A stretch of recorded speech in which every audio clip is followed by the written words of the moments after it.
మాకు ఒక clear message ఇవ్వండి, లేకపోతే మేము బతకలేము సార్. భయం అవుతా ఉంది నిజంగా, కంట్లో నీళ్ళు వస్తున్నాయి సార్. 10 నెలలుగా ఎదురు చూస్తున్నాం.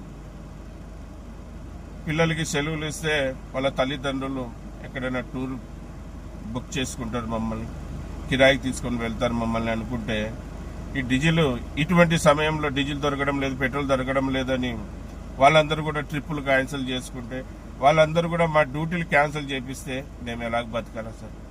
ఇవి పుకార్లు పుట్టించే వాళ్ళని జైల్లో వేయండి, మళ్ళీ పుకార్లు పుట్టించే వాళ్ళని జైల్లో వేయండి. లేకుంటే ఈ పెట్రోల్ బంక్ వాళ్ళే బ్లాక్లు అమ్ముకోవాలని ఈ పుకార్లు పుట్టిస్తున్నారా? కావాలని డీజిల్, పెట్రోల్, గ్యాస్ ని బ్లాక్ చేస్తున్నారా? అవి తెలుసుకోండి. మీరు అనుకుంటే తెలుసుకోవడం పెద్ద విషయం కాదు.